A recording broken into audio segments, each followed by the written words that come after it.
जनाख्यन्तुमन्येषु अविचारितोन् सम्भेदारतमनिरुद्धं लक्ष्मीं सिंहं शरणं प्रपद्ये श्रीकृष्णचित्तकुलनन्दन कल्पवल्लीं श्रीरङ्गराज हरिचन्दनयोगविश्यां साक्षात् क्षमां कृपया कमलाङ्गान्यां गोदामनिशरणशरणं प्रपद्ये यो नित्यम् अच्युतपदाम्बुजयुग्मरुक्मं व्यामोदसरितराजगुणाय मेने अस्मद्गुरोर्भगवतोऽस्य दैहिकसिन्धोः रामानुजस्य चरणं शरणं प्रपद्ये श्रीमान् वेङ्कटनाथार्य केसरी वेदान्ताचार्यवतो मे पतिसत्तां सदा प्रपद्ये निरवध्यानां निषद्यां वसंपुदां शरणं भवभीतानां शरणगोपीश्वरं श्रीमद्रङ्गशटारि संयमविरालब्धागमान्तद्वयं श्रीमद्वीररघुग्रहाद्वरचित् पादारविन्दाश्रीं श्रीमद्वेदवंशदेशीयतेः कारुण्यवीक्षास्पदं देवेरन्तगिरीन साधनवशं नारायणं योगिनं वेदान्तदेशीयतीन्द्रकटाक्षरत्रय्यन्तसारम् अनवद्यगुणं बुधाग्र्यं नारायणाद्यविभावलिप्तं श्रीरङ्गनाथविशेखरमाश्रयामः श्रीमते श्रीलक्ष्मीन्द्रमदेवपादुकासेवक श्रीमन्द्रगोपश्रीनारायणतीर्थमहादेशिकाय नमः श्रीमते श्रीमन्द्रगोपश्रीरङ्गनाथेन्द्रमहादेशिकाय नमः नीलाकण्ठस्तनगिरिधरीसूक्तम् उद्बोध्य कृष्णं पारात्यं सुधीरसिद्धमध्यापयन्ति सोच्चिष्टायां सजिनिकृतं या फलात्कृत्य भीते गोदालस्ये अमितं भूयेवास्तु भूयः अन्नवयल् आண்டாளரங்கத்து திருப்பாவை ஒன்பதியம் இனிஷையால் பாடி கொடுத்தால் நட்பாமாலை பூமாலை யூடி கொடுத்தாலை சொல் சூடி கொடுத்த சுடபடியே தொல்பாவை பாடி உணவல்ல பல்வளையாய் ஆடி நீவேன் கிழவர்க்கென்னை விரியன்றையும் மாற்றம் நாம் கிடவா வண்ணமேனுதி உங்கள் குளக்கடை தோட்டத்து வாவியுள் செங்கல் நீர் வாயிலிருந்து ஆம்பல் வாய் கும்பினகான் செங்கல் முடிக்கூரை வெண்பல் தவத்தவர் தங்கள் திருக்கோயில் செக்குவான் போகின்றார் எங்களும் விழுக்குவான் வாய் பேசும் நங்காய் எழுந்திராய் நானாதாய் நாவுடையாய் சங்குடு சக்கரமே துங்கர கையன் பங்கைய கண்ணானை பாடே ஓர் என்பாவாய். இன்னைக்கு அனுபவிக்க வேண்டிய பாசனம் 12வது பாசனம். அதுல பாதி பாசனத்துக்கு அர்த்தம் பார்த்துட்டோம். கனைத்திலம் கற்றெருமை கன்று கிறங்கி நினைத்து முளைவழியே வாழ்சோர நனைத்தில்லம் சேராக்கும் நச்சல் முந்தங்காய் பனித்தலை வீழ நின்வாசல் கடைபற்றி சினத்தினால் தென்னிலங்கை ஓமானைச் செற்ற மனத்துக்கு இனியானை பாடவும் நீ வாய் திறவாய் இனித்தான் எழுந்திராய் ஈதென்ன பேர் உறக்கம் அனைத்தில்லத்தாரும் அறிந்தேரோரும் வாவாய். கனைத்திலம் கற்றெருமை கன்றுக்கு இறங்கி நினைத்து முளைவழியே நின்று பால் சோர நனைத்தில்லம் சேராக்கும் நச்செல்வன் தங்காய். கிருஷ்ணனிடத்துல ரொம்ப சகோதரனாக ரொம்ப அந்யோன்யமான குற்றேவல் பண்ணக்கூடியவனாகவும் கிருஷ்ணனுடைய சகாவாகவும் கிருஷ்ணன் நடந்து போகும்போது இவன் தோல் மேல கையை ஊனின்று போவான். அப்படிப்பட்டவனாக இருக்கக்கூடியவனாகவும் கிருஷ்ணனுக்கு யாரிடத்துல நமக்கு ஒரு காரியம் ஆகணும் அப்படின்னு சொன்னா யாரிடத்துல நம்ம க்ளோஸா இருக்குமோ அவகிட்ட தான் அந்த காரியத்தை பண்ணிப்போம். நமக்கு ஒரு 10,000 ரூபாய் கடன் வேணும். என்ன பண்ணுவோம், நமக்கு க்ளோஸ் ஃப்ரெண்டு கிட்ட தான் முதல்ல கேட்போம். அவன் கொடுக்க மாட்டேன் அப்படின்னு சொன்னாதான் இன்னொருத்தர் இடத்துல போகும். அப்போ கிருஷ்ணனுக்கு ஏதாவது ஒரு காரியம் ஆகணும் அப்படின்னு சொன்னா உடனே இந்த பெண் பிள்ளையுடைய சமயம் ஞாபகம் தான் வரும். அவனை கூப்பிடுவான். அப்படி கிருஷ்ணனுடைய பிரீதிக்கு பாத்திரமானவனுடைய தங்கையே பனித்தலை வீட நின்வாசல் கடை பற்றி நாங்கள் பனித்தலை வீட நின்வாசல் கடை பற்றி நாங்கள் என்ன பண்ணோம், சினத்தினால் தென்னிலங்கை கோமானை சற்ற. சினம் என்பது ஒரு உயர்ந்த குணம், கெட்ட குணம் நல்ல குணம். ஒரு சில குணங்கள்லாம் கெட்ட குணம்னு சொல்லிவிடலாம், ஒரு சில குணங்கள்லாம் நல்ல குணங்களாகத்தான் இருக்கும். ஒரு சில குணங்களை விஷயத்தை பொறுத்து அது நல்லதுன்னு சொல்லலாம் கெட்டதுன்னு சொல்லலாம். அப்போ கோபம் இருக்கு, அது கெட்ட குணம்னு சொல்ல முடியாது நல்ல குணம்னு சொல்ல முடியாது. அதனாலதான் அது நட்கோபம் தீய கோபம் என்று 2ஆக இருக்கு. பிள்ளை படிக்க மாட்டேங்கிறான், அப்பா கோபப்படுற, 2 தடவை சொல்லி பார்க்குற, 3 தடவை சொல்லி பார்க்குற, அப்பையும் கேட்காத அடிக்கிற. அப்போ அது என்ன ஆகுது, அனுகிரகத்துக்கு பார்த்துக்கூடாது. அந்த கோபம் அப்பா கிட்ட அந்த கோபம் இல்லாமல் போயிருந்தால் பிள்ளை முன்னுக்கு வரமாட்டான். அதாவது காரணம் இல்லாத அர்த்தமடியாக காமமடியாக கோபம் வந்தா அதுதான் கெட்ட கோபம். மற்றது நல்ல கோபம் தான். கோபங்கள் நல்லது உண்டு. பெருமாளுக்கு கோபத்தை சாட்சி கலியன் சாய்க்கிற, நீ நல்ல கோபிஷ்டன்றதை தெரிஞ்சுட்டு தான் நான் உங்ககிட்ட சரணாகதி பண்றேன்னு சாய்க்கிறேன். அதாவது பொதுவாக என்ன, நீ கிருபாலுன்னு நினைச்சிட்டு உங்ககிட்ட சரணாகதி பண்றேன், நீ வாட்சல்யம் கொண்டவன் நினைச்சிட்டு சரணாகதி பண்றேன் அப்படி சொல்லுவார். கல்யன் என்ன சாதிக்கிற, நீ கோபிஷ்டன்னு தெரிஞ்சுட்டு நான் சரணாகதி பண்றேன் அப்படின்னு சாதிக்கிறேன். கடிகோள் பூம்பொழில் காமரு பொய்கை வைகு தாமரை வாங்கிய வேளம் முடியும் வண்ணமோர் முழுவலி முதலை பற்றமற்றது நின்சரன் நினைப்ப கொடியவாய் விலங்கில் உயிர் மலங்க கொண்ட சீற்றம் ஒன்றும் துளதறிந்து உன் அடியனேனும் வந்து அடியனே. கஜேந்திராழ்வானுடைய விஷயத்துல நீ அழகுலை தரவுலையை சென்று அந்த முதலை மேல கோபப்பட்டு முதலை மேல் சீறி வந்தார் அப்படின்னு சாய்க்கிற ரீதியில நீ பட்ட கோபத்தை பார்த்துட்டு நான் உங்க இடத்துல ஆசிரிக்கிறேன் சரணாகி சொல்றேன். அப்படி பகவானுக்கு கோபமே வராது, ராமனுக்கு கோபம் இல்லாதவன். மிகவும் இன்னொன்னு அவனுக்கு யாருக்குமே எதிர்பார்ப்பு கிடையாது. ஒருத்தர் தனக்கு கெடுதல் பண்ணா உடனே மறக்கக்கூடியவன். கோபம் பொதுவா என்ன வரும், தனக்கு விபரீதமான காரியத்தை பண்ணா கோபம் வரும். ராமன் அதை மறந்துடக்கூடியவன். தனக்கு ஆக்சிடென்டலா ஒருத்தர் நல்லது பண்ணால் கூட ராமன் அதை 10 பேர்கிட்ட சொல்லி காணிப்பான், நன்றி உணர்வோட இருப்பான். இன்டென்ஷனலா தப்பு பண்ணாலும் உடனே அதை மறந்துடுவான்னு சொல்றாரு. இந்த ராமனுடைய குணங்கள்லாம் பார்த்தா நாம என்ன பண்ணுவோம், இன்டென்ஷனலா தப்பு பண்ணா இன்டென்ஷனலா நல்லது பண்ணா கூட நம்ம அதை மறந்துடுவோம். ஆக்சிடென்டலா தப்பு பண்ணா அதை நினைச்சிட்டு இருப்போம். நம்மளுடைய குணத்துக்கும் ராமனுடைய குணத்துக்கும் என்ன வித்தியாசம்னா, தற்செயலா ஒருத்தர் நமக்கு கெடுதல் பண்ணிருக்கா, அதாவது நினைச்சு தப்பு பண்ணோம்னு பண்ணல, அது தற்செயலாக அவ நமக்கு கேடு பண்ணிருக்கா, அப்ப கூட நம்ம அவளை ஏத்துக்க மாட்டோம், அவளை விஷயத்தே இருப்போம், இது பண்ணிருப்போம். மனப்பூர்வமாக ஏதோ நல்லது பண்ணிருக்கா, அப்ப அவளை மறந்துடுவோம். பெருமாள் இதுக்கு மாறுபட்டு இருக்கான். தற்செயலாக ஒரு நல்லது பண்ணால் அதை எல்லாத்தையும் சொல்லுவான். அவன் எனக்கு இந்த நல்லது பண்ணா வாழ்க்கை மொத்தம் சொல்லிட்டு இருப்பான், நன்றி உணர்வோட இருப்பான். இன்டென்ஷனா தப்பு பண்ணா கூட அதை மறந்துடுவான் ராமன் அப்படின்னு சொல்றேன். இப்படிப்பட்டவன், அதனால அவனுக்கு கோபம் வரத்துக்கே வாய்ப்பு கிடையாது. அப்படிப்பட்டவன் சினத்தினால் தென்னிலங்கை கோபம் நைச்சற்ற. ஒரு சில இடங்கள கோபமே இல்லைன்னு சொல்ற, அவனுக்கு கோபமே கிடையாது அப்படின்னு சொல்ற. அதுவும் எப்படின்னா, வாலி மாண்டாவுக்கு அழறான், வாலி மாண்டுட்டான், சுக்ரீவன் அழறான். என்னதாலும் அவன் கெடுதல் பண்ணான், அடிச்சான், அப்போ தப்பு தோணுச்சு. ஆனாலும் என்ன பண்றது, கூட போறவன் போயிட்டானே அப்படி அவனை கொலை விட்டானேன்னு சொல்லி சுக்ரீவன் அழறான். கொஞ்ச நாள் அழுதுட்டு அவன் கண்ணீர் விட்டு போச்சு. சுக்ரீவன் அழுதாவுக்கு ராமன் அழுதுந்தான் வாலியை பார்த்து, வாலி மாண்டதை பார்த்து என்று சொல்ற ரீதியில. அப்படிப்பட்டவன் அவனுக்கு கோபமே வராது என்று சொன்னால், அவன் கூட ஒரு சில இடத்துல ராமன் ஜாபாலின்றவர் நாஸ்திகவாதம் பண்ண, அப்ப அவர் மேல கோவிச்சுட்டான். அவன் நாஸ்திகவாதம் பண்ணா ராமனுக்கு கோபம் வரும். சமுத்திராஜனத்துல வழிவிடாத போது கோபம் ஆகார எத்து தீவிரம், இல்லாத கோபத்தை வரவழைச்சுட்டா. அதாவது ஜலம் ஜில்லுன்னு தான் இருக்கும், அது சூடு ஆகுமே தவிர மறுபடியும் அதுக்கு இயற்கை குணம் சூடு இல்லை. அது மாதிரி கோபம் ஆகார எத்து. ஆனால் ஒரு இடத்துல மட்டும் அவன் கோபத்துக்கு தன்னை எழுதி கொடுத்தான் என்று வால்மீகி சொல்ற. எங்க அப்படின்னு சொன்னா, யுத்தத்துல ராவணன் அனுமார் அடிக்கிறான். பொதுவாக யுத்தத்துல என்ன பண்ணுவார்கள் அப்படின்னு சொன்னால், முதல்ல வாகனத்தை அடிப்பார்கள், கொடையை அடிப்பார்கள், அப்புறம் கிரீடத்தை தள்ளுவார்கள், ஆயுதத்தை தள்ளுவார்கள், அப்புறம் தான் கடைசியா மனுஷன் கிட்ட போவான். ஏன்னா அதுக்குள்ள அவன் மாறிட்டான், சரணடைஞ்சிட்டான்னா கொலை பண்ண மாட்டான் என்கிற எண்ணம். அப்ப முதல்ல வாகனத்தை அடிப்பான். அவன் தேர்ல இருக்கான், பெருமாள் வாகனத்தை அடிக்கிறார். ஆனா ராமனுக்கு வாகனம், ராவணனுக்கு வாகனம் அச்சேத்திரமான தேர், ராமனுக்கு வாகனம் சிறிய திருவடி அனுமார். அப்போ ஹனுமாருடைய ஹைட்டும் ராமனுடைய ஹைட்டும், ஹனுமாருடைய தோல்ல பெருமாள் இருக்க, அவன் தேர்ல இருக்கான். அந்த தேர் ஹைட்டும் அனுமாருடைய தோல்ல இருக்கக்கூடிய ராமனுடைய உயரமும் ஒரு நிலையில இருக்கு. இவர் அவனுடைய தேர் அடிக்கிறார், அச்சேதனமான தேர் அடிக்கிறார் பெருமாள். சேதனான இவர் அடிக்கிறார், யாரு ஹனுமார் அடிக்கிறான், அவன் ராவணன். ததோ ராமோ மகாதேஜாக ராவணேன கிருதம் விஸ்வா பிளவகசாத்பூரம் கோபஸ்ய வசமே இவான். கோபம் ஆகாரயத்து தீவிரம் என்று கோபத்தை வரவழிச்சுட்டான். கோபமே இல்லாதவன் ராமன் கோபத்தை வரவழித்து கொண்டான் என்று சொல்லிட்டு வந்த வால்மீகி பகவான், கோபஸ்ய வசமே இவான், கோபத்தினுடைய வசத்துக்கு இவன் சென்று விட்டான், கோபத்துக்கு தன்னை எழுதி கொடுத்து விட்டான். கோபம் இப்ப ராமனை கண்ட்ரோல் பண்ற மாதிரியா இருக்கு. ராமன் கோபத்தை கண்ட்ரோல் வச்சுக்கல, கோபம் ராமனை கண்ட்ரோல் பண்ண ஆரம்பிச்சுட்டு என்று சொல்றான். அப்போ அதுல இருந்து என்ன தெரியுதுன்னா, ஹனுமான் பாகவத் தன்னை ஆசிரிச்சவாளுக்கு ஏதாவது கேடு வந்தா பெருமாள் கோபத்துக்கு தன்னை எழுதி கொடுத்துருவான்னு தெரியுது. அப்படி பிராட்டி தன்னை ஆசிரிச்சவரை ஒரு பெண் பிள்ளைய பரஸ்திரிய கொண்டு போய் இப்படி பண்ணான்னு அவர் மேல கோபம்.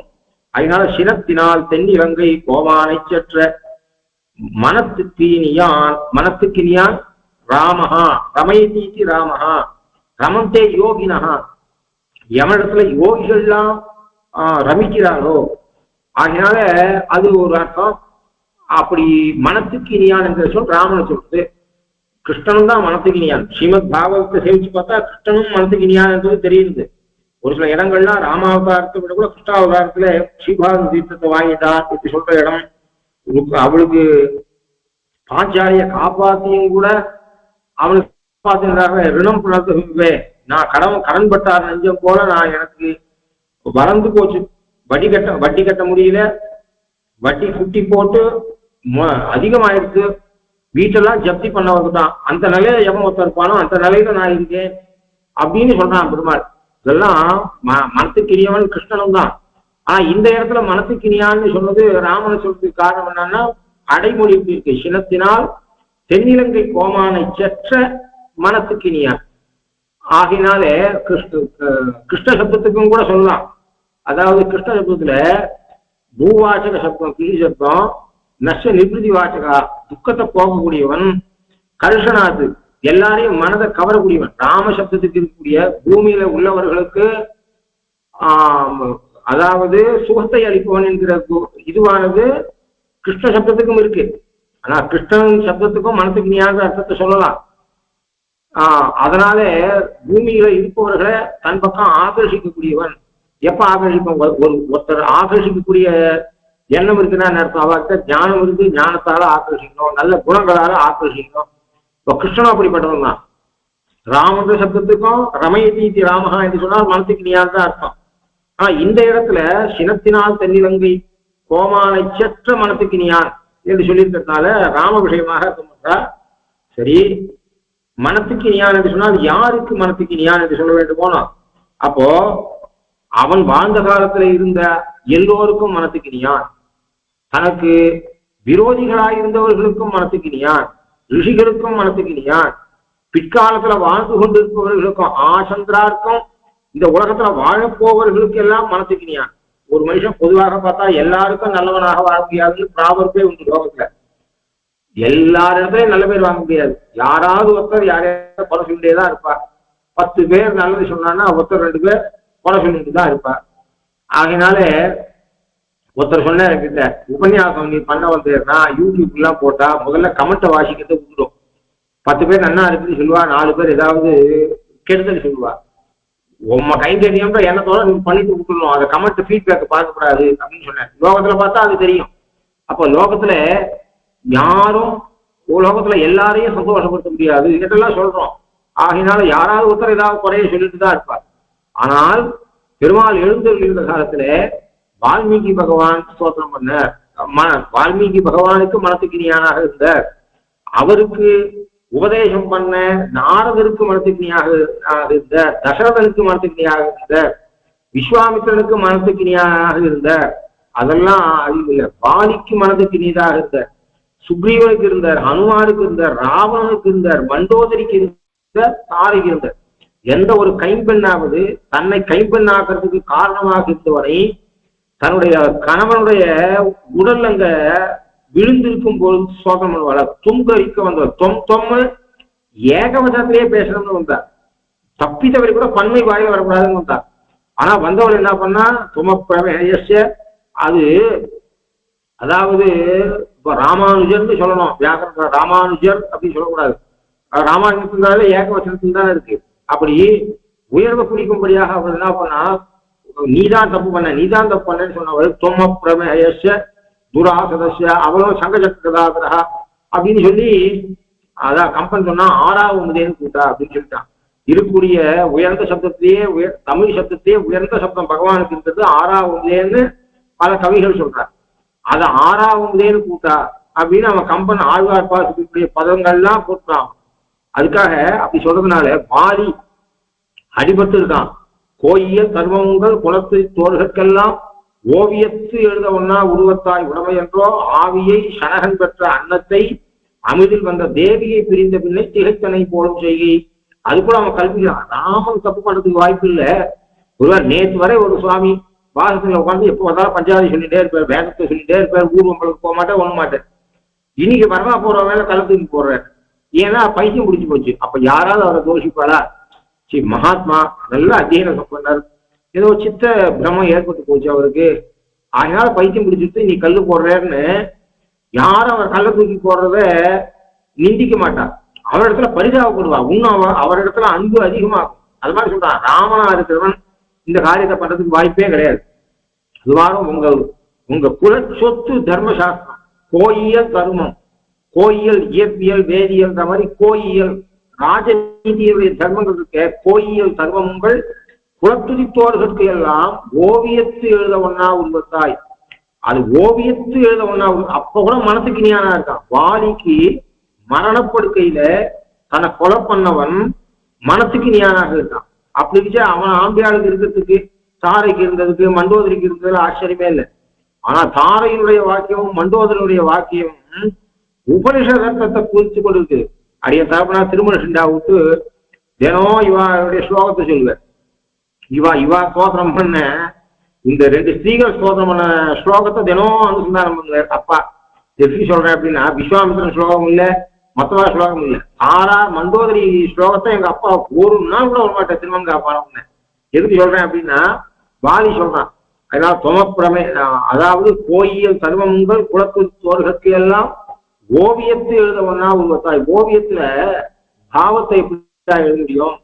ஓவியத்துல ராமன் இவ்வளவு ஹைட்டு எழுதலாம், அதாவது ஸ்கேல் வைக்கலாம், 4:1 அப்படிலாம் பண்ண மாட்டான். ராமன் எவ்வளவு உயரம் இருந்தாலும் அதே உயரம், ஒரு பெரிய செவுரு, அந்த செவுரை ராமன் உண்மையில எந்த உயரம் இருக்கானோ அந்த உயரத்துக்கு எழுதுவோம்னு ஆரம்பிக்கிறான். உயரம்லாம் இருக்கலாம், அவன் ராமன் உண்மையிலேயே அதாவது ஸ்கேல் வச்சுக்காம 4:1 3:1 அப்படிலாம் வச்சுக்காம ராமன் எவ்வளவு பருமனா இருந்தானோ அப்படி எழுதலாம். இதெல்லாம் எழுதலாம் ஓவியத்துல. ஆனால் உணர்வை எழுத முடியுமா? அசைற கண்ணை எழுத முடியுமா? அவனுடைய தேஜஸ் இருக்க, தேஜஸ் நீங்க என்ன பெயிண்ட் பண்ணி தேஜஸை எப்படி கொண்டு வருவ? உருவத்தை கொண்டு வரலாம், கலரை கொண்டு வரலாம், உயரத்தை கொண்டு வரலாம், பருமனை கொண்டு வரலாம், ஆடை ஆபரணங்களை கொண்டு வரலாம். உணர்வை எப்படி கொண்டு வருவ? உணர்வு மாத்திரம் இல்லாத தேஜஸ் ஒளி என்று சொல்லுவோம்னா அந்த சிஷ்டாலா இருக்கா, ஆகார நியமத்தோட இருக்கா, சந்தியாவனாக நன்னா பண்றா, அவ ஒரு தெளிவு இருக்குமே, அந்த தெளிவை எப்படி ஓவியத்துல கொண்டு வர முடியும்? அதனால உன்னுடைய தேஜஸ உருவத்துல கொண்டு வரவே முடியாது என்று சொல்றான் அவன்.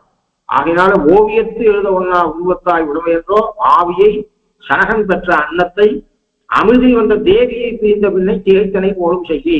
அப்போ நேற்று வரை பஞ்சாதி பண்ற வாசனையில உட்காந்து இன்னைக்கு கள்ளத்துக்கு போடுற, அப்போ அந்த ஷாக்கிங் நியூஸ் அவருக்கு ஏதோ ஒண்ணு வந்திருக்கணும். அந்த ஷாக்கிங் நியூஸ் வந்தா ஒரு சிலர் மரணம் அடைஞ்சிருவா. ரொம்ப ஹெவி ஷாக்கிங் நியூஸ் வந்தா ஒரு சிலருக்கு பைத்தியம் பிடிக்கும். அப்போ ராமனான உனக்கு நீ தப்புறதுக்கு வாய்ப்பு இல்லை, உனக்கு பைத்தியம். அவன் பல காரணங்கள் சொல்றான், அவன் இன்ஃபர் பண்றான், அனுமானம் பண்றான். ராமனால இது பண்றதுக்கு வாய்ப்பு இல்லை, ராமனே பண்ணிருக்கான்னா அது ராமனுடைய தோஷம் இருக்கக்கூடாது, வேற ஏதாவது தோஷம் இருக்கலாம், வேற ஏதோ ஒரு காரணம் இருக்கலாம் அப்படின்னு சொல்ற மாதிரி சொல்றான். அந்த சுவாமிக்கு ஏதோ ஷாக்கிங் நியூஸ் வந்தது, அதனால மத்த நாள் பைத்தியம் பிடிச்சிட்ட அப்படின்னு சொல்றார். நேற்று வரை பஞ்சாதி சொல்றவர் இப்ப கள்ள தூக்கி போடுறேன் அப்படின்னு சொல்ற மாதிரியாக அவர் என்ன சொல்றான் அப்படின்னு சொன்னா, கோயியல் தருவங்கள் குலத்திற்கெல்லாம் ஓவியத்து எழுத ஒன்னா உருவத்தாய் உடைமை, உடைமைன்னு சொல்றான். அப்படின்னா அவருடைய ப்ராப்பர்ட்டி, இந்த காலத்துல என்ன சொல்ற, இன்டெலெக்சுவல் ப்ராப்பர்ட்டி ஐபி அப்படின்னு சொல்றாரு. ராஜநீதினா உங்ககிட்ட தான் ராஜி, உங்க குலத்தோட ப்ராப்பர்ட்டி அப்படி சொல்றான். கோயியல் தருவங்கள் குலத்துறை தோள்கட்கெல்லாம் ஓவியத்தை எழுத ஒன்னா உருவத்தாய் உடைமை என்றோம் ஆவியை. சரி, அந்த சுவாமிக்கு ஏதோ ஷாக்கிங் நியூஸ் வந்தது, பஞ்சாதி சொல்றதை விட்டுட்டு கள்ள தூக்கி போடுற, நீ மறைஞ்சது அடிச்ச, இதுக்கு ஏதோ காரணம். ஆவியை சனகன் பெற்ற அன்னத்தை அமிர்தில் வந்த தேவியை பிரிந்த பின்னை திகைத்தனை போலும் செய்கை. பிராட்டிய பிரிஞ்ச ஷாக்ல நீ ஏதோ பண்ணிட்டு இருக்க அப்படின்னு சொல்றான். அப்ப கூட அவனை தூஷிக்கிற பார்த்தா வெய்யற இடத்துல கூட ஸ்தோத்திரமாக இருக்கு. ஆகையினால மண்டோதரி மாரீச்சன், மாரீச்சனுடைய ஸ்தோத்திரம் எப்பேற்படுது? மாரீச்சனுடைய வார்த்தையை கொண்டுதான் மங்கள ஸ்லோகம் எழுதுற. யாரு? மாரீச்சன் பிராட்டியை பிரிக்க முடியாது என்று சொல்றான். பாஸ்கரேன பிரபா என்று மாரீச்சன் சொன்னான். அததான் மகாவீர வைபவத்துக்கு ஆரம்பத்துல மகள ஸ்லோகமாக மாத்துற. அது மாதிரியாக வால்மீகி பகவான் ஆரம்பத்திலிருந்து ராமன் காலத்துல வாழ்ந்தவர்கள் கூட ஒத்தோட ராமன் காலத்திலே வாழ்ந்தவர்கள், அதாவது வாழ்க்கையில எல்லாரும் எல்லாரையும் சந்தோஷப்படுத்த முடியாது. எல்லாரும் ஒருத்தர் இடத்துல சந்தோஷமாக இருக்க மாட்டா. நெகட்டிவ் கமெண்ட்ஸ் 4 பேர் பண்ணிட்டு இருப்பா. இது இருந்து உலக இயற்கை. ஆனால் விரோதிகள் கூட ராமனை சொல்றான், அடிச்ச அடியில மூர்ச்சி அடைஞ்சான். அவன் தேரோட்டி தேரோட்டிக்கு தர்மம் என்னன்னா, ரொம்ப ஆயுதங்கள் எல்லாம் இழந்தா விட்டு தன்னுடைய அரசனானவன் ரசியானவனுக்கு கொஞ்சம் இது மாதிரி ஒரு சில சமங்கள் வரும்போது அந்த போர்க்களத்திலிருந்து கொண்டு சென்று அவனுக்கு மூஞ்சிய ஜலத்தெல்லாம் தெளிச்சு அவனை ஆசுவாசப்படுத்தி திருப்பி கூட்டுவதெல்லாம் இருக்கு. தர்ம பிரகாரம் தான் ராமனுடைய இவன் பண்ணான், சாரசி பண்ணான். அவன் போறான், அவன் மயக்கத்துல இருக்கான், இவன் கூட்டு போயிட்டான். கூட்டு போனா விட்டு ஜலத்தெல்லாம் தெளிச்சு ஏதோ கொஞ்சம் ஆசுவாசப்படுத்தினான். மூச்சுட்டு பாக்குறான், என்னது நான் போர்க்களத்துல தானே இருந்தேன், இங்க ஏன் கூட்டு வந்த அப்படின்னா, இது மாதிரி ஆயிடுச்சு அதனால கூட்டு வந்தான். அட பாப்பி, ஏண்டா என்ன எனக்கு பேருக்கு, அவன் ரஞ்சனீயசிய விக்ரமை, அவன் விரோதி ஆயுத பிரயோகம் பண்ணாலும் அதை கூட ரசிக்க முடியுதுடா. அப்படின்னா பூர்வபக்ஷத்துல கூட ரசிக்க முடியாத மாதிரி. பூர்வபக்ஷத்தை நாம ரசிக்கணும். பூர்வபக்ஷி கேள்வி கேட்கும் போது ரசிக்கணும். நல்ல வாத்தியாரா இருந்தா குழந்தைகள் நல்ல கேள்வி கேட்கறதுன்னா அதை பார்த்து உடனே சந்தோஷம் வரணும், முகம் பூரிப்படையணும். இப்போ ராமன் போடக்கூடிய அவருடைய இந்த யுத்தம் பண்ணக்கூடிய ஆற்றலை பார்த்து நான் ரசிச்சுட்டு இருந்த போது, அதாவது நன்னா கதை ஓடிட்டே இருக்கு, பார்த்துட்டு இருக்கா, டக்குன்னு பவர் கட்டானா எப்படி இருக்கும், அந்த மாதிரியாக அவன் சொல்றான், எனக்கு இப்படி கூப்பிடுறியா என்னன்னு சொல்றான். அது மாதிரி வால்மீகி பகவான் கேள்வி கேட்கிற கோன் வஸ்மின் இதை பத்தியே மனசுக்கு சொல்லிட்டு இருக்கான். அதனால வால்மீகி பகவான் கேள்வி கேட்க, கோன் வஸ்மின் சாம்பிரதம் லோகே குணவான் கஷ்ய வீரியவான், ராமனை பத்தி சொல்லு அப்படின்னு கேள்வி இல்லை. எந்த சாத்திக புராணமாக இருக்கட்டும், இப்படி சாத்திகமான கிரந்தங்கள்ல இன்னாரை பத்தி சொல்லுன்னு கேள்வி இருக்காது, பதில் தான் இப்படி இருக்கும். விஷ்ணு புராணத்துல இந்த உலகத்துக்கு காரணம் எது அப்படின்னு கேட்டா விஷ்ணோசகாவிபூதம், அதான் இந்த ஜகத்துக்கு காரணம் எதுன்றது பொதுவான கேள்வி. மைத்ரேயர் கேட்கறது, பராசர சொல்ற விஷ்ணு என்று சொல்ற, அதெல்லாம் ராமனை பத்தி சொல்லுன்னு கேள்வி இல்லை. இந்த 16 குணங்களோடு கூடினவன் 6. கோன் வஸ்து சாம்பிரதம் லோகே குணவான் கஷ்ய வீரியவான்னு கேள்வி. ராமோ நாம ஜனேஷுதா என்று அவர் சொல்ற, பகவோ துர்லபா செய்வ ஏற்பயா கீர்த்திதா குணாக முனேகே பக்ஷாமியகம் புத்வா கையுக்த சூயதான் நரஹா என்று பதில் சாய்கிற நாரதன். அப்போ இந்த 16 குணங்களோடு கூடியவன் யார்? பொதுவா பெருமாளுக்கு ராமச்சந்திரன் என்று சொல்றோம், கிருஷ்ணச்சந்திரன் சொல்றது இல்லை, நிருசிம்ம சந்திரன் அப்படின்னு சொல்றது இல்லை, வராக சந்திரன் இதெல்லாம் சொல்றது இல்லை. சந்திர சப்தத்தை யாரோட போட்டோம்? ராமன் கிட்ட மட்டும் போட்டோம். ஆனா அவன் ஆக்சுவலா பார்த்தா சூரிய வம்சத்து அரசன். சூரிய வம்சத்துல பிறந்த ராமனை சந்திர சப்தத்தோட கூட்டி சொல்றோம். அவனுக்கு சந்திரனுக்கு 16 கலை. இந்த வால்மீகி கேட்டது 16 குணம் ஆரம்பத்துல. இப்படிப்பட்ட 16 கலையோடு கூடின 16 குணங்களோடு கூடினவன் யாருன்னு கேட்டார். அதுக்கு அவர் என்ன பதில் சொன்ன, பகவோ துர்லபா செய்வ ஏத்வயா கீர்த்திதா குணாக, இந்த குணங்கள் எல்லாம் வேற ஒருத்தர் இடத்துலயும் இருக்கிறதுக்கு வாய்ப்பே இல்லைப்பா. துர்லபம், பகவோ துர்லபாக, இத்தனை குணங்களும் ஒவ்வொரு குணமும் பூர்ணமா வேற இருக்கு, நிச்சயமாக இருக்கு, சுவாபாவிகமா இருக்கு. பாஷிகா சுவாபாவிக அனவதிகாதிசய கேவல ஞான பல ஐஸ்வர்ய வீதி சக்தி தேஜ சௌசீல்ய வாத்சல்ய மார்ஜவ ஆர்ஜவ சௌகார்த்த சாமிய காருண்யம் ஆசுரிய காம்பீரிய ஔதாரிய ஸ்தைரிய தைரிய சௌரிய பராக்கிரம சத்யகாம சத்யசங்கல்ப கிருதித்வ கிருதஜதாத்ய சங்கேய கல்யாண குணகண ஸ்ரீவல்லபா ஏதோ சொல்ற பாஷிகா சாய்கிற. அது முன்னாடி ஒவ்வொன்று சுவாபாவிகமா இருக்கிறது ஒன்றும். ஒவ்வொரு குணமும் இயற்கையானது, செயற்கையானதல்ல. ஒவ்வொரு குணமும் அளவு கடந்தது, அது அளவு பட்டதல்ல, சொற்பத்தாலேயும் சின்னதல்ல, அது மாதிரி எண்ணிக்கையற்றது, அதாவது கெடுதல் கலக்காதது. இது யாரும் லோகத்துல பார்க்க 4 நல்ல குணம் இருக்கும், ஒரு கெட்ட குணம் இருக்கும். அவர் நல்ல ஜாதானா என்ன அர்த்தம்? மற்றவாளை கம்பேர் பண்ணா ஜாதான்னு அர்த்தம். அப்படின்னா தேசிகளை போல ஜாதான்னு அர்த்தமா இருக்கு?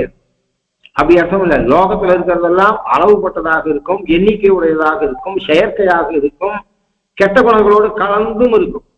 லோகத்திற்கு வாடிய குணங்கள் இவரது அப்படி இல்லை.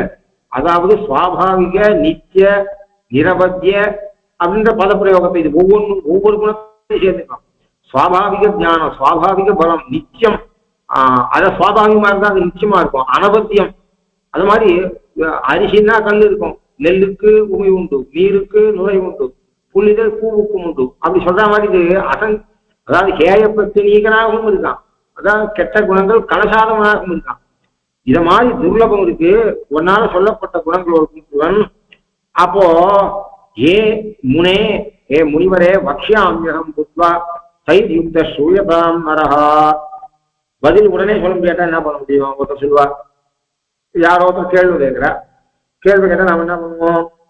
இப்போ அடியாடியே கேள்வி கேட்கிறா, ஓரளவுக்கு நிறைய போன் கால் வந்ததுன்னா வேதாந்தத்தை கேட்டா எனக்கு தெரிஞ்ச அளவுக்கு, அதான் வேதாந்தத்துல நான் கடைசி பிடிச்சிட்டேன்னு சொல்லுங்க. யாரோ ஒருத்தர் நம்ம பாஷிகார் எப்படி சரீராத்மாவும் சொன்னேன் அப்படின்னு கேட்கிறா, சரீரத்துக்கு லட்சணம் என்னன்னு கேட்கிறா. உடனே நான் அரை மணி நாள், எனக்கு தெரிஞ்ச அரை மணி நாள் ஏதாவது பேசிக்குவேன். அதே சொல்றா, ஏதோ உறவை சொல்லி அவ பரமவிச்சுட்டா, எனக்கு எத்தனை நாள் தீட்டு அப்படின்னு கேட்கிறா. நான் என்ன பண்ணுவேன்? ஆகாசத்தை நோக்கி அழுவன் தொழுவனேன்னு அப்புறம் வில்வநாயகனுடைய ஆன்மீக கிரந்தத்தை பார்த்து அதை பார்த்து இதை பார்த்து ஏற்கனவே நாம அது மாதிரி தீட்டை அனுபவிச்சிருந்தா உடனே சொல்லுவோம். ஏன்னா நாம ஏற்கனவே அனுபவிச்சோம், யாரையோ கேட்டோம், புஸ்தகம் பார்த்தோம், பெரியவாளை கேட்டோம், தெரிஞ்சுட்டோம் அப்படின்னு. அப்படி இல்லாட்டா என்ன வைப்போம்? அது நமக்கு மறந்து போச்சு. அப்படி இல்லை அப்படின்னு சொன்னா நமக்கே சந்தேகமா இருக்கு, 3 நாளா 10 நாளா அப்படி இருக்குன்னா உடனே ஆன்மீக கிரந்தங்களை ஐசிங்கிறத பார்க்குறோம், பார்த்துட்டு சொல்றோம்.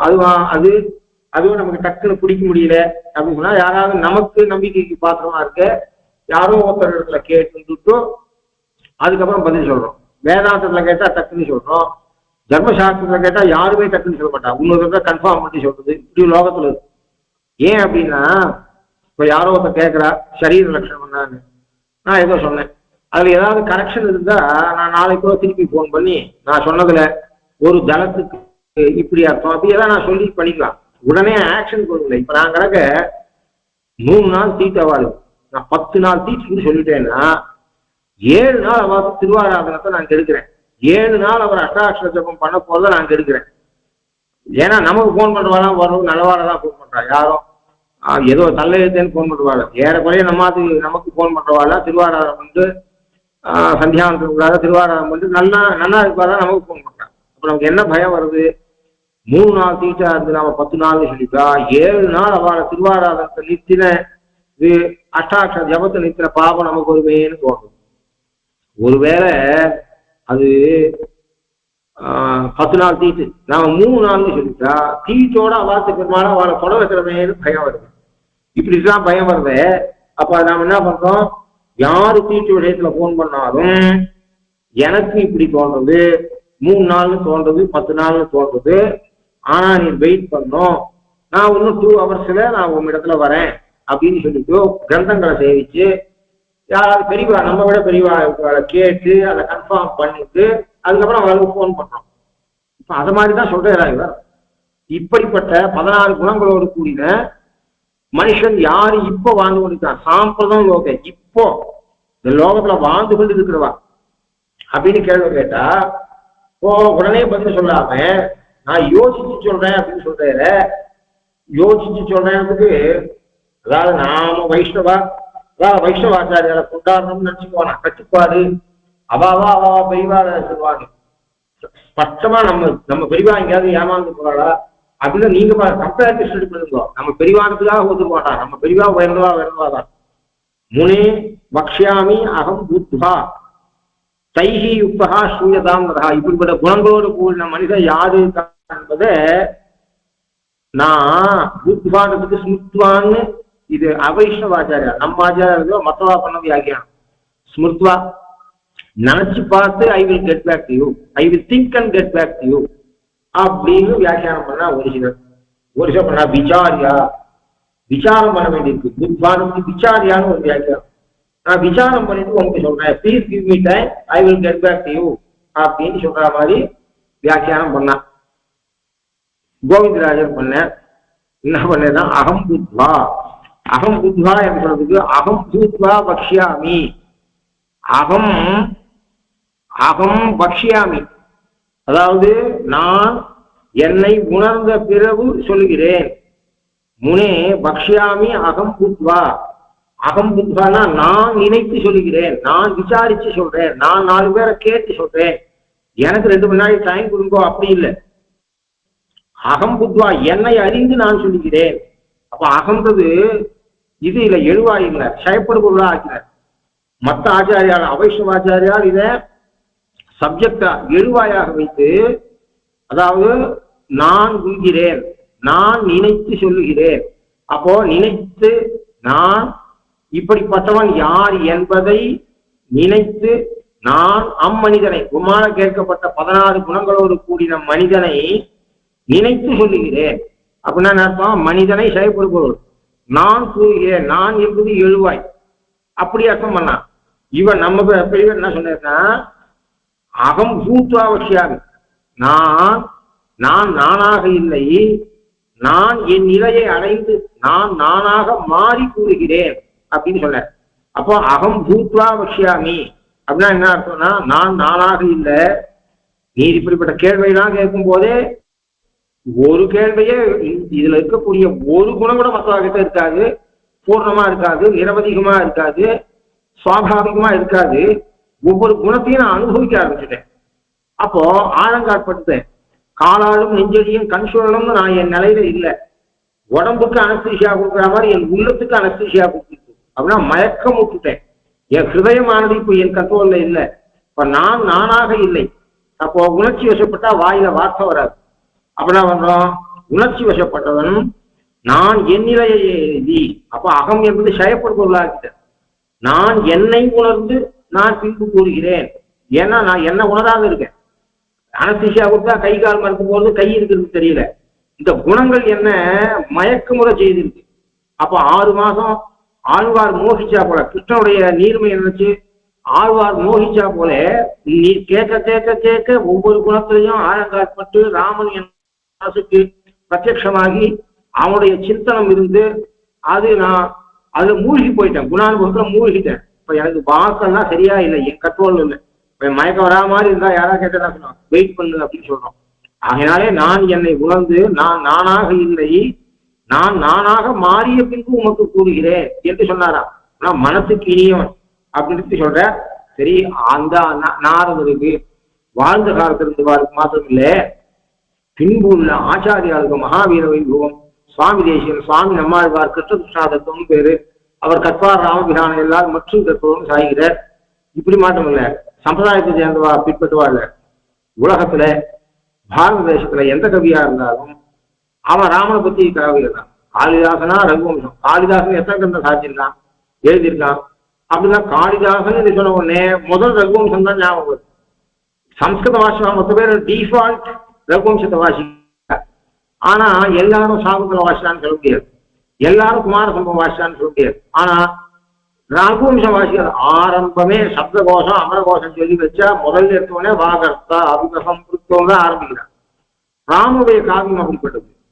போஜராஜன் சம்பு ராமாயணம், அது மாதிரி தமிழ்நாட்டுல கம்ப நாட்டாழ்வார், எல்லா கவிகளும் அப்படி எழுதுறதுனால அவர்கள் மனதையும் கவர்ந்திருக்காரு. உலகத்தில் கூடிய காவியங்கள்லயே அதிக காவியமானது ராமன் விஷயமாக எழுதப்பட்டிருக்கு. அப்படி இப்படிப்பட்ட மனத்தின் துணியானை பாடவும் நீ வாய் திறவாய், பாடவும் நீ வாய் திறவாய் அப்படின்னா அர்த்தம். நீ ஆக்சுவலா என்ன பண்ணுவ, பேசியிருக்கணும். வந்துட்டேன், ஏதோ மறந்து போயிட்டேன், கொஞ்சம் தூங்கிட்டேன், ஏதோ வந்துட்டேன். நீ வார்த்தையும் சொல்ல மாட்டேங்கிற, பாடவும் மாட்டேங்கிற. நாங்க பாடும்போது கூட பாட வேண்டாமோ? ஒருத்தர் பகவானை பத்தி பாக்குறாங்கன்னா நம்ம கூட பாட வேண்டாமா? ஆகினாலே பாடவும் நீ வாய் திறவாய், இனித்தான் எழுந்திராய், ஈதன்ன பேர்வக்கம். ஆகினாலே எங்களிடம் பாடுவதற்கு கூட நீ வாயை திறக்காம இருக்கியே, அதனால இனித்தான் எழுந்திராய், ஈதன்ன பேர்வக்கம். எங்களை ஆர்த்தி கண்டு எழுந்திருக்குவானா, எங்களுடைய ஆற்றாமை கண்டு எழுந்திருக்க வேண்டாம். குறைஞ்சபட்சம் எங்களுடைய இந்த மனத்துக்கு நீ அவனுடைய பாடலை கேட்டு எழுந்திருக்க வேண்டாமா அப்படின்னு. ஏமா அப்போ ராமனுடைய கதை, ராமன் சிம்மாசனத்துல இருந்த குழந்தைகள் பாடுறார். அவருக்கு தெரியாத மனத்துக்கினியான் யாருக்கு மனத்துக்கினியான்னு சொல்லலைங்க ஆண்டார். அதுல ராமனையும் சேர்த்துக்கணும். ராமனுடைய மனத்துக்கினியான் ராமன் சேர்த்துக்கணும். லவகுஜால் பாடுறா. அவன் சிம்மாசனத்துல உட்கார்ந்த பெருமாள் இறக்கி இந்த கோஷ்டியோட கோஷ்டியா சேர்ந்துட்டான் அவன். அப்போ அப்படிப்பட்ட மனத்துக்கினியான் எவன் ஒருவன் லோகத்துல என்ன இருக்குன்னா, என்னை பத்தி யாரோ ஒருத்தர் சொல்ற, ஒருத்தர் பொதுவாக உபன்யாசம் பண்றா அப்படின்னு சொன்னா உபன்யாசத்துல அந்த உபன்யாசம் பண்றவாளை பத்தி அறிமுகப்படுத்துவார். அப்போ ஒருத்தர் சுவாமி சொன்ன 1 மணி நேரம் உபன்யாசம், அவர்கிட்ட இவர் சொல்ற, நீ 1/2 மணி நேரம் என்னை பத்தி எடுத்துக்கோ, நான் கடைசியில 1/2 மணி நேரம் உபன்யாசம் பண்ணிக்கிறேன் அப்படின்னா தன்னை பத்தி சொன்னா அப்படின்னா லோகத்துல தற்பெருமை, தற்பெருமைக்காக என்ன பண்ண, நான் சொல்ற விஷயம் குறைஞ்சு போறது, இவருக்கு தன்னை பத்தி கேட்டுக்கணும்னு ஆசை. அதனால இல்லாத போலாதான் சேர்த்து சொன்னாலும் கேட்டு ரசிச்சுட்டு இருப்பார். அப்படி இல்லை பகவான்.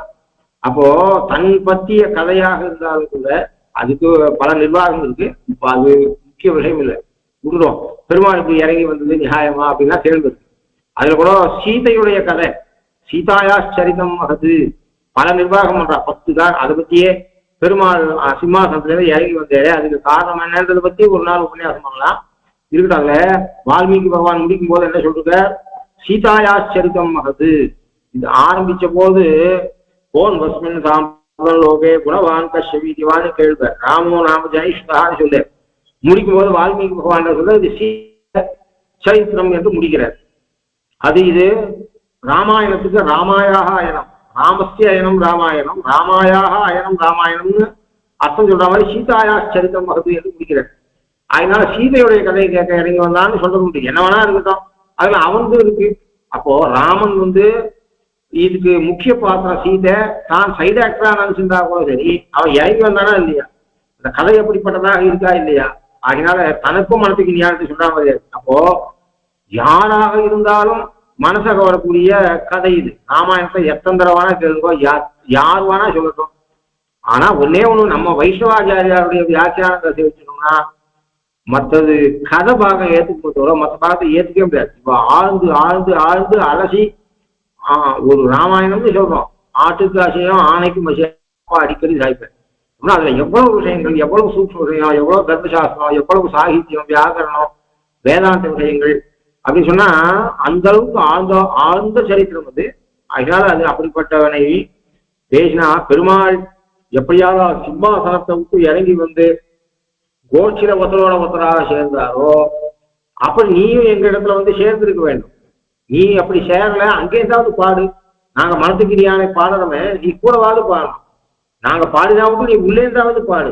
ஒரு மறுமாற்றமும் சொல்ல மாட்டேங்கிற, கேட்டு வாயமும் இருக்க, திருப்பி பேச்சும் பேச மாட்டேங்கிற. ஆகினால இது ஈதென்ன பேருறக்கம். லோகத்துல உறக்கத்துக்கு சாத்திகமான உறக்கம், தாமச உறக்கம் என்று சொல்றா. இது என்ன உறக்கம்? இந்த உறக்கத்துக்கு பேர் என்ன? ஏன்னா தூக்கத்துல அதிக தாமச குணம் இருக்குவா, அதிகம் தூங்குவா. அது மாதிரி டக்குன்னு எழுந்துக்க மாட்டான். எழுந்துப்பா, சோம்பேறித்தனம் முடிப்பா, எழுந்த உடனே சுறுசுறுப்பு இருக்கணும் உடம்புல. எப்போ இந்திரியங்கள் எல்லாம் ஓய்வு எடுத்து வந்திருக்கோம், அப்போ புற தூக்கம் இருந்தா இந்திரியம் சரியா வேலை பண்ணாது.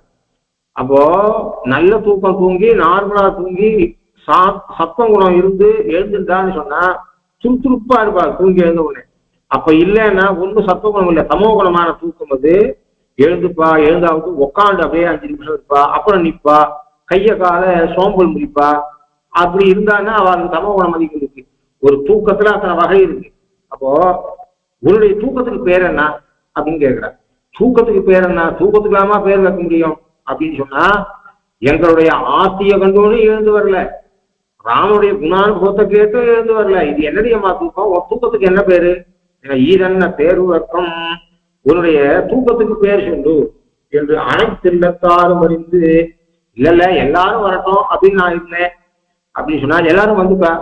அனைத்து இல்லாதாரும் அறிந்தார், அறிந்து சுயிலிருந்து வந்திருக்கிறார்கள். அப்ப அவாவட்டம் நினைச்சிட்டு இருந்தேன் அப்படின்னு சொல்லக்கூடாது. அனைத்து இல்லத்தாரும் அறிந்தேனோர் பாவாய். அடுத்த பாசனம், உள்ளின் வாய் மீண்டானை பொல்லாவரக்கனை கிள்ளி களைந்தானை கீர்த்தியை பாடி போய் பிள்ளைகள் எல்லாரும் பாவைக்களம் புக்கார் வெள்ளி எழுந்து வியாழம் உறங்கிற்று புல்லும் சிலம்பினகான் போதறி கண்ணினாய் புல்ல குளிரக் குடைந்து நீராடாதே பள்ளி கிடத்தியோ பாவாய் நீ நன்னார் கள்ளந்த விருந்து கலந்தேனோ ரம்பாவாய். காலதாமதமாச்சு, பல பேரை எல்லாரையும் கூப்பிட்டு ஒன்னா போனோம்னு நினைச்சோம். கடைசியில காலதாமதம் ஆச்சு. அங்க பண்ண வேண்டிய ஏற்பாடுகள்லாம் வேலை பண்ணணும். அதுக்காக நாங்க என்ன பண்ணோம், பாதி பேரை மற்றவார கூப்பிட்டு நாங்க வரோம். நீங்க போய் அங்க பாவைக்களத்துக்கு செல்லுங்கள். பாவைக்களம் என்பது முதல் நாள் ராத்திரி, அதாவது இந்த விரதங்களை ஆரம்பிக்கிறதுக்கு முன்னாடி எந்த இடத்துல இந்த நோன்பு நோக்க வேண்டும், எந்த படித்துறையில இறங்கி தீர்த்தாமணும், அப்புறம் எந்த இடத்துல இந்த நோன்பு நோக்க வேண்டும் அப்போ அது நெற்களம் போர்க்களம் போல பாவைக்களம். இந்த விரதத்தை அனுஷ்டிக்கக்கூடிய இடம் எதுன்றது இவ பேசி முடிச்சிருக்கா. அப்ப என்ன பண்ணுவோம், நாங்க எல்லாரையும் மீதி பேர்லாம் கூட்டிட்டு வரோம், நீங்க போங்கோ, நீங்க போய் அந்த பாவைக்களத்துல இருங்கோ, பாவைக்களத்துல தேவையான காரியத்தெல்லாம் பண்ணுங்கோ, முன்னேற்பாடு பண்ணுங்கோ என்று சொல்லி பாதி பேர். அவன் என்ன சொல்றான்னா கவுண்ட் குறைவா இருக்கு அப்படிங்கிறான். அப்படின்னா உன்னையும் கூட்டின்னு வரணும் தான் சொன்னா, நாங்க தான் என்ன பண்ணோம், ஒரு சிலரை நாங்க எழுப்பிட்டு வரோம், அதான் நீங்க போய் எங்க பாவைக்களத்துல பண்ண வேண்டிய ஏற்பாடெல்லாம் பண்ணிட்டு இருக்கோம்னு சொல்லி நாங்க தான் அமைச்சிருக்கோம். ஆகையினாலே நீ சீக்கிரம் எழுதுவா. புள்ளின் வாய் என்றானை, புள்ளியுடைய வாயை கீண்டவன் பகாசுரன் கொக்கு, அவனுடைய வாயை கீண்டவன் பள்ளத்தில் மேயும் பறவை உருக்கொண்டு கள்ளவசுரன் வருவானைத்தான் கண்டு புல் இதுவென்று பொதுக்கோவாய் கீண்டித்த பிள்ளையை வந்து குழல்வாராய காக்காய்.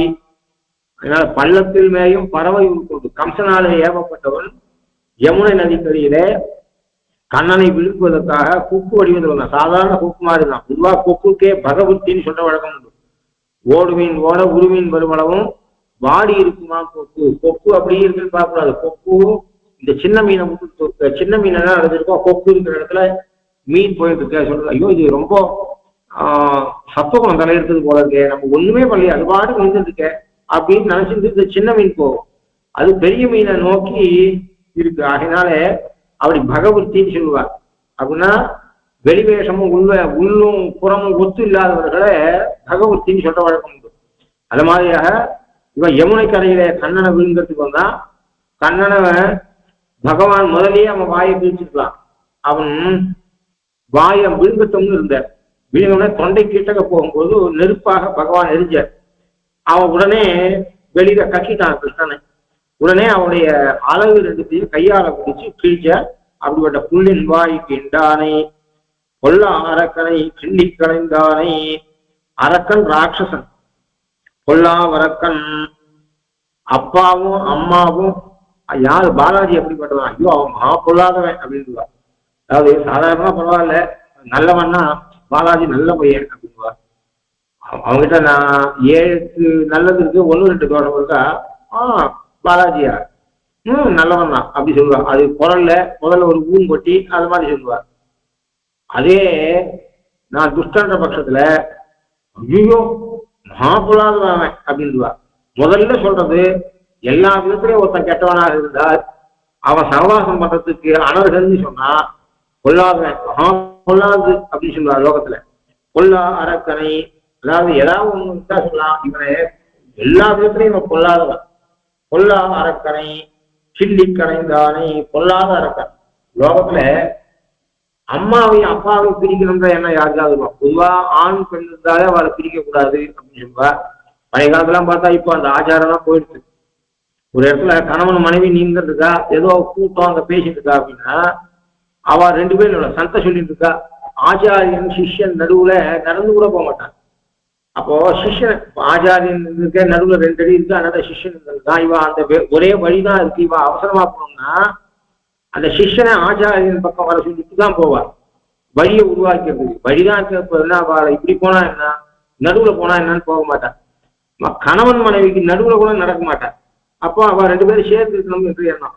லோகத்துல சாதாரண பெண்கள் அவ விஷயத்துல 2 பேரும் ஒத்துமையா இருக்கணும், அவ குறுக்க நடக்கிறது கூட கூடாது அப்படிங்கிற எண்ணம் இருக்கிற பட்சத்துல யாருக்காவது அம்மா அப்பா பிரியணும்னு யாராவது நினைப்பாளா?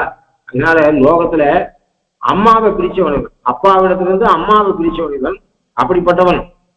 அது தவிர எத்தனை பெண்களை இப்படி பிரிச்சு பிரிச்சு பிரிச்சு பிரிச்சு கொண்டு வந்து சிறையில் வச்சிருக்கான் இவனும். அதனால ஜோடியை பிரிக்கிறது அப்படின்ற காரியத்தை இவன் இயற்கையாகவே பண்ணிட்டு வரான். ஆகினாலதான் எத்தனை பெண்களை சிறையிட்டானோ அத்தனை தடவை இவனுக்கு முதல்ல வரும்போது 10 தலையோட யுத்தத்துக்கு வந்தான். அப்புறம் போனான், மொத்த நாள் வரும் போயிட்டு திரும்பி வரும்போது 1 தலையோட வந்தான். அவன் காமரூபி 1 தலையோட வந்தான். 1 தலையோட வந்த போதுதான் பெருமாள் அடிச்சார். அப்போ அப்புறம் முளைச்சுட்டே இருக்குது. அப்போ முளைச்சுட்டே இருக்கு, ஒவ்வொரு தடவையும் முளைச்சது. 101 தடவை அவனுக்கு தலை முளைச்சது, அது கீழே விழுந்தது, ஒவ்வொரு தடவை விழுந்தது. ஆகினால் அது எப்படி இருந்ததுன்னா பெருமாளுக்கு கஷ்டப்பட்டு அடிக்கிற மாதிரியே இல்லை, அது கிள்ளி கிடந்த மாதிரி. ஒரு செடி நுனியில ஒரு தளிர் இருக்கு, அதை ஒருத்தன் குழந்தை கூட விரலால கிள்ளிடும். அப்படி அனாயாசமாக இவன் பண்ணான். கிள்ளி களைந்தானை கொல்லா வரக்கனை கிள்ளி களைந்தானை. கடைசியாதான் எத்தனை தடவை அடிச்சாலும் இவனுக்கு தலை முளைச்சுட்டே இருக்கு. மார்பில் அடிக்கலாம் அப்படின்னு சொல்லி அகஸ்தியரால கொடுக்கப்பட்ட ஆயுதத்தினாலே அம்பிய அவனுடைய மார்பில பாய்ச்சி நிறுத்தியுமான். அப்புறம் அவன் இறந்தான். அனாயாசமாக நடந்தது இந்த யுத்தமானது, அவருக்கு அனாயாசமாக நடந்தது. அப்படிப்பட்ட பொல்லாவரக்கனை கிள்ளி களைந்தானை, இதுல இருந்து என்ன தெரியுது? அவன் பொல்லாவரக்கன் என்று தெரியுது. பொல்லாவரக்கன் அப்படின்னா நல்ல அரக்கன் ஒருத்தன் உண்டுன்னு தெரியுது. அப்போ அதுல இருந்து என்ன தெரியுது? பொல்லா அரக்கனை கிள்ளி களைந்தான், நல்ல அரக்கனை தன் சகோதரனாக ஏற்றுக்கொண்டான் என்று தெரியுது. ஆண்டாள் பாட்டுக்கு நீ செல்வம்னா நீங்கிற செல்வம் எது அப்படின்னு ஒரு கேள்வி வருது. நற்செல்வம்னா தீய செல்வம் எது என்று கேள்வி வருது. பொல்லா அரக்கனை கிள்ளி களைவான் பகவான், நல்ல அரக்கனை கிள்ளி களைய மாட்டான். பகவானுக்கு ராட்சதால் இல்ல, தேவதைகள் இல்ல, அசுரர்கள் இல்ல, மனுஷன் இல்ல, எல்லாம் அவனுடைய குழந்தை. எல்லாத்துக்கும் அவன் சேஷி, எல்லாம் அவனுக்கு சேஷம். நாம் அவனை எதிர்ப்பு போக்குறோம். ஆகையினாலே அப்படிதான் நமக்கு கேடுவன். அப்போ பெருமாளுக்கு ராவணன் கிட்ட என்ன கோபம், விபீஷன் கிட்ட என்ன இது அப்படின்னா ரெண்டு பேரும் ஒரே பிராதாக்கள் தான். அவனானா பொல்லா அரக்கனை கிள்ளி கலைந்தான். நல்ல அரக்கனுக்கு என்ன பண்ணான் அப்படின்னா, நல்ல அரக்கன் விபீஷணஸ்து தர்மாத்மா நது ராட்சச சேட்சிதா. விபீஷணஸ்து தர்மாத்மா, பிரம்மா வரங்கேளு அப்படிங்கிற அவன் என்ன பண்ணா, பரம ஆபத்யாபி தர்மே மம மதிப்பவே என்று விபீஷணன் கேட்கிறான். சாதாரணமா எல்லா சௌக்கியமா இருக்கும் போது ஆச்சாரத்தை கடைபிடிப்பார். ஆபத் காலத்துல தர்மசாஸ்திரங்களையும் ஆபத் தர்மம்னு ஒண்ணு இருக்கு. அவன் கேட்கிறான், நான் எந்த ஆபத்துல இருந்தாலும் தர்மத்தை விட்டு என் மனசு சலிக்க கூடாது என்று கேட்கிறான். இதை வரமாக கேட்டான். ஆகினா அவர் ரொம்ப சந்தோஷம். உலகத்துல எவனாவது வரம் கேட்டா, இப்போ இரண்டு வரம் கேட்டா, நான் பகல்ல சாகக்கூடாது, ராத்திரில சாகக்கூடாது, ஆயுதத்தால சாகக்கூடாது, 1008 சொல்றான்.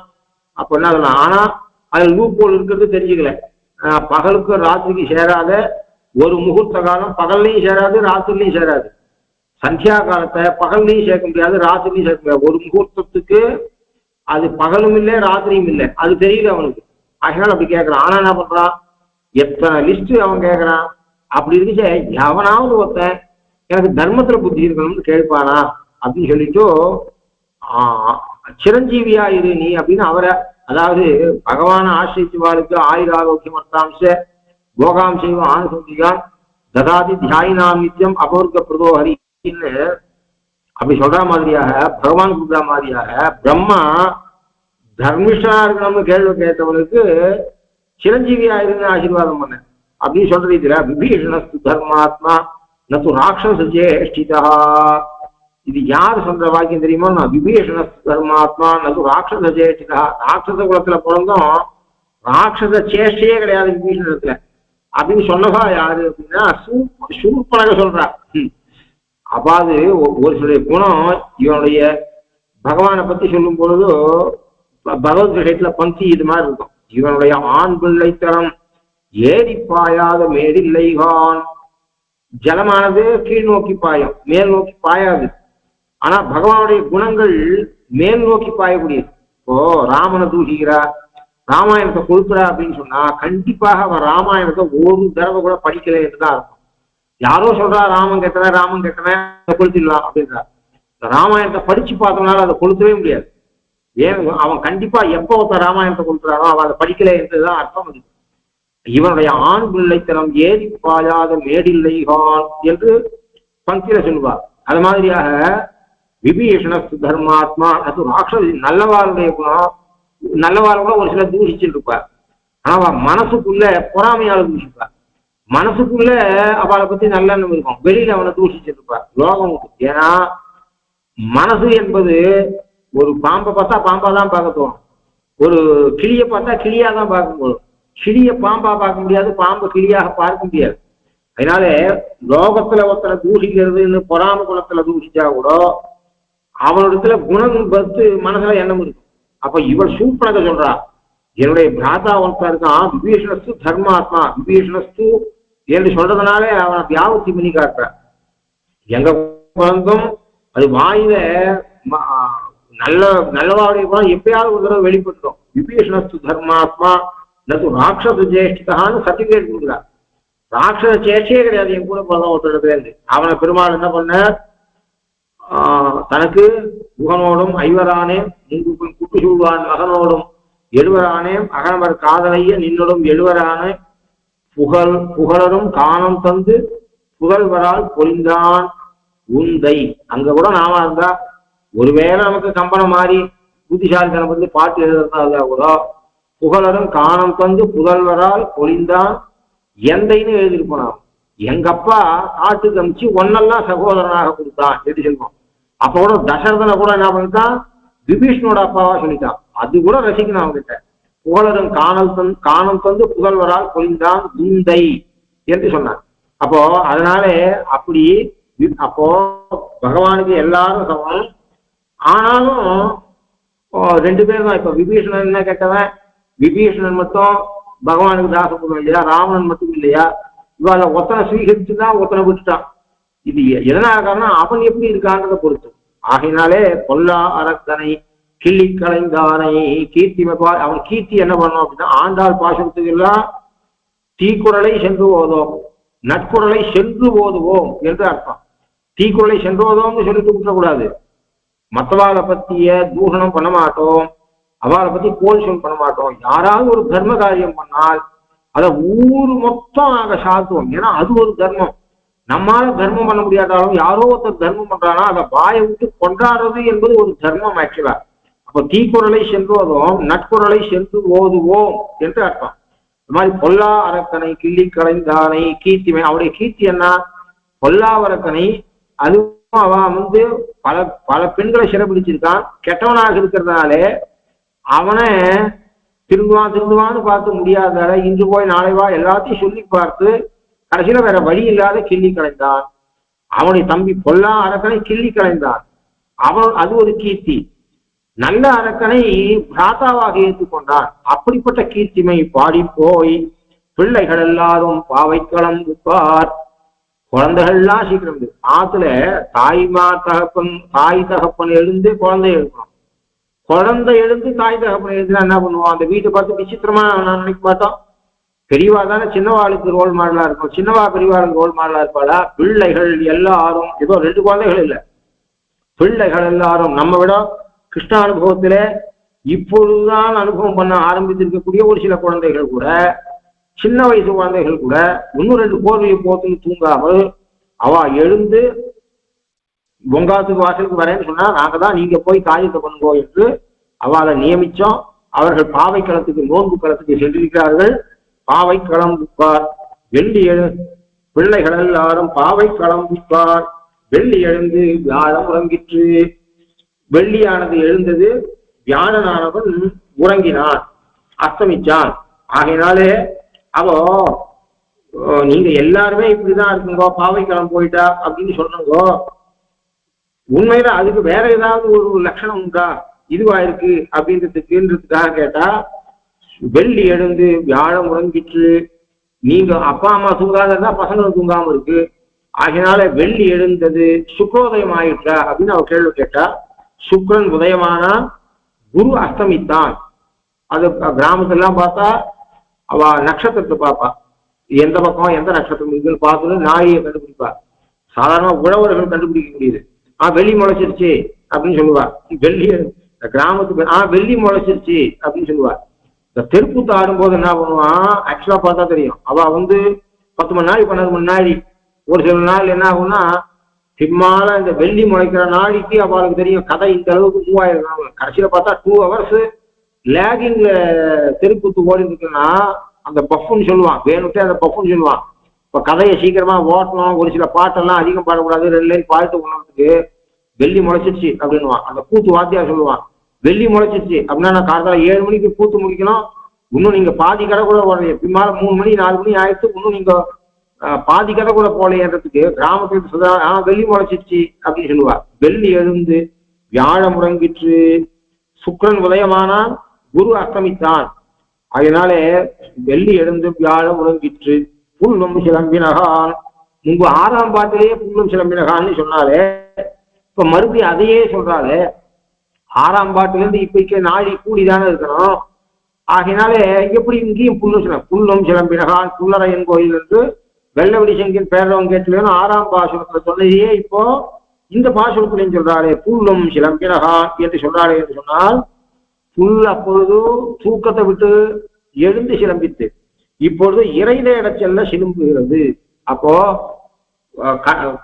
இது கத்துறது, காக்கா கத்துறது. அப்ப எது கத்துறது அப்படின்னா, ஏதோ ஒரு காக்கா ஏதோ ஒரு நிமித்தம் வந்து கத்துறது.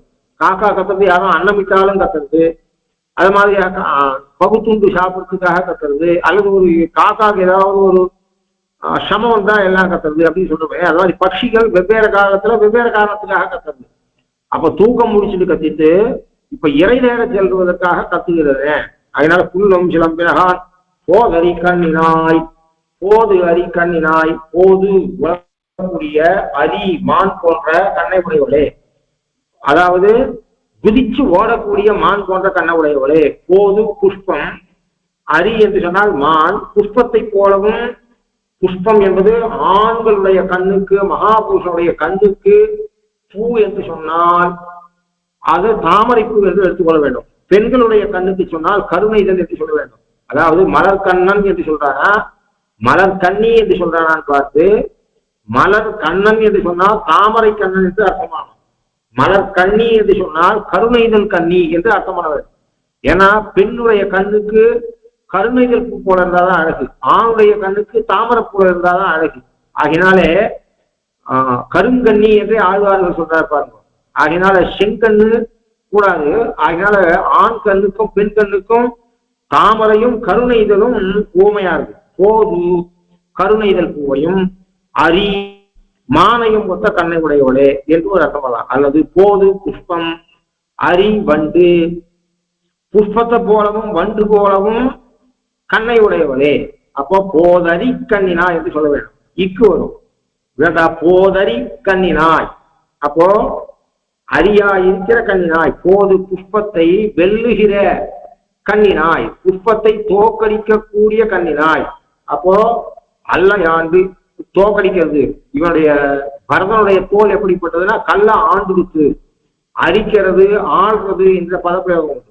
அல்லையாண்டு அமைந்த மேனி அழகனும் அவளும் துஞ்சல் வில்லை உன்றிய கையோனும் வைதோ இருக்குளம் வீரன் கல்லையாண்டு உயர்ந்த தோளாய் கண்கள் நீர் சொரிய கங்குல் எல்லைகான் பலவும் நின்றான் இமைப்பிறன் நயனம் என்றான். கம்பன் சொல்லும்போது அல்லையாண்டு அமைந்த மேனி அழகன், இருட்டை வென்ற கருநிறம் கொண்டவன் ராமன், கல்லை ஆண்டு உயர்ந்த தோளாய். புகன் பரதனை பார்த்து சொல்றான், கல் தூணுக்கும் உன்னுடைய தோளுக்கும் போட்டி வச்சா கல் தூண் தோத்து போயிடும். உன்னுடைய தோல் தான் பரதனுடைய தோலுக்கும் கல் தூணுக்கும் போட்டி வச்சா பரதனுடைய தோல் தான் வெல்லும் என்று சொல்றான். அதனால கல்லையாண்டு உயர்ந்து தோளாயிருந்த மாதிரியாக போதரி கண்ணினாய். அப்ப இக்கு சேர்க்கக்கூடாது, போதரி கண்ணினாய் என்று சொல்லக்கூடாது. போதரி அரிக்கிற கண்ணு. அப்போ மலர்கண்ணன் மலர் கண்ணன், மலர்கண்ணன் என்று சொன்னால் மலர் போன்ற கண்ணன் மலர்கண்ணன். மலரு கண்ணன் எதுக்குன்னா மலருகிற கண்ணன். அந்த வினையை சொல்லும் போது இக்கு வராது. அப்போ மலர் கண்ணனா மலர் கண்ணனா இதை பார்த்து உபயோகப்படணும். எந்த இடத்துல மலர் கண்ணன் ஊமையாக கொடுக்கும் பொழுதோ இக்கு வரும். அது செயலை சொல்றது. மலருகிற கண்ணன் என்று சொன்னால் மலரு கண்ணன் என்று சொல்ல வேண்டும், இக்கு சேர்க்கூடாது. மலர்கண்ணன் என்று சொன்னால் மலரை ஒத்த கண்ணன் என்று அர்த்தம். அப்போ பாடபேதம் என்றால் முதல் கூறுக்கோ இக்கு சேர்க்கலாம். உலகக்கூடிய மான் போன்ற கண்ணை உடையவளே, அல்லது புஷ்பத்தை போலவும் மான் போலவும் கண்ணுடையவளே, புஷ்பத்தை போலவும் வண்டை போலவும் கண்ணுடையவளே என்று சொல்லும்போது போதரி கண்ணினாய் சொல்றோம். அல்லது போதரி கண்ணினாய் என்று சொன்னால் அப்ப இக்கு வராது. போது புஷ்பத்தை வெல்லுகிற அரிக்கிற கண்ணை உடையவளே, அரியா இருக்கிற அதை வெல்லுகிற கண்ணை உடையவளே என்று அர்த்தமாகும். ஆனா இக்கோட சேர்ந்துதான் பாடம் இருக்கு. ஆனா ஒரு சில வியாக்கியானங்களை பார்த்தா அப்படி தெரியுது, அப்படி இருக்குன்ற மாதிரி தெரியுது. ஆனாலே அப்படிப்பட்ட கண்ணை உடையவளே, புள்ள குளிர குறைந்து நீர் ஆடாதே பள்ளி கிடத்தியோ, புள்ள குளிர குறைந்து நீராதே செக்க செவந்த கண்ணங்கருத்த அப்படி சொல்ற மாதிரி புள்ள குளிர நம்முடைய உள்ளத்தினுடைய தாபங்கள் எல்லாம் போகும்படி, உடம்பினுடைய தாபம் எல்லாம் போடும்படி கிருஷ்ணானுபவம் பண்ணவாமா பள்ளி கிடத்தியோ. அதனால என்ன சொல்றாங்கன்னா மற்றவெல்லாம் இவா எங்கேயோ வெளியில இருந்தாலும் உள்ள தூங்கிட்டு இருக்காடா முடிச்சுட்டு போயிருக்கா. ஒரு சிலர் தூக்கம் முடிச்சா விட்டு அரை மணி நாளைக்கு பெட்டில் படுத்துட்டு இருப்பா. இவோ பள்ளி கிடத்தியோ என்று சொல்றா. உறங்குதியோ சொல்லல, பள்ளி கிடத்தியோ, பெட்ல இருந்துட்டு இருக்கியா, அதாவது பஞ்சனையில வெறுமோ படுத்துட்டு இருக்கியா, கிடந்து இருக்கியா அப்படின்னு சொல்றதால இவ ஏற்கனவே முடிச்சுட்டு படுத்துட்டு இருக்கா. என்னன்னா எல்லாரும் வருஷம் போய்க்கலாம் அப்படின்ற நிலையில இருக்கா. எல்லாரும் அசம்பிள் பண்ணாவிட்டு என்ன கூப்பிடு மீட்டிங்க்கு வரேன்னு பாஸ் சொல்ற மாதிரி இப்ப கொஞ்சம் சீனியர் வேற. அதனால என்ன பண்ணா, ஏன்னா முதல் 5 பாட்டுல ஆரம்ப காலத்துல கிருஷ்ணானுபவம் பண்ண ஆரம்பித்தவர்கள் இந்த பின்னஞ்சு பாட்டுல ரொம்ப பெரியவர்களுக்கு சொல்றதுனால ஒருவேளை எல்லாரும் வரட்டும் அப்புறம் பார்க்கலாம் அப்படின்னு சொல்லி நீ ஒரு தூக்கம் முடிச்சுட்டு தெரியுது, வெறுமை படுத்துட்டு இருக்க. பள்ளி கிடத்தியோ பாவாய் நீ நன்னாளால் கள்ளம் தவிர்ந்து, இன்னைக்கு ரொம்ப நல்ல நாள். நன்னாள் ஆள் என்பது முதல் பாட்டுல மார்கழி திங்கள் மதிலிறைந்த நன்னாளால், அங்க ஆள் சப்தத்துக்கு சொன்ன மாதிரி வச்சுட்டாலும் வச்சுக்கலாம். இன்று நன்னாள் அல்லது இன்று நன்னாளில் குள்ள குளிர குறைந்து நீராது. ஆள் என்பதை இல் என்று கொண்டு உருவு மயக்கமாக கொண்டு, அதாவது 3ஆம் வேற்று உருவு வந்திருக்கு, ஆனா இல் என்கிற வேற்று உருவு வந்திருக்கணும். அப்படி உருவு மயக்கமாக கொண்டால் அல்லது நன்னாள் அப்படின்னு சொல்லிடலாம்.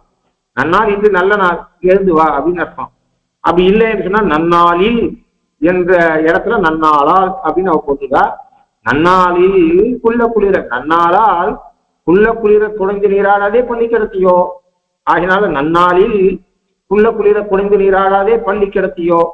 முதல்ல அசை போடும்போது அசை போடணும், சீக்கிரம் விரதத்தை அனுப்பிச்சு கிருஷ்ணனை அனுபவிச்சு கிருஷ்ணனை சாப்பிட்டு ஆத்துக்கு அப்புறம் அசை போட்டுக்கலாம். அதனால நீ எழுந்து வா என்று சொல்ற.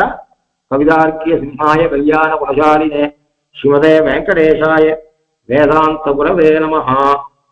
ஸ்ரீமதே ஸ்ரீ லக்ஷ்மீன் சம்மதிய பாதுகா சேவக ஸ்ரீவன் ஸ்ரீ நாராயணதீந்திர மகாதேசிகாய நமஹ. ஸ்ரீமதே ஸ்ரீவன் ஸ்ரீ ரங்கநாதீந்திர மகாதேசிகாய நமஹ.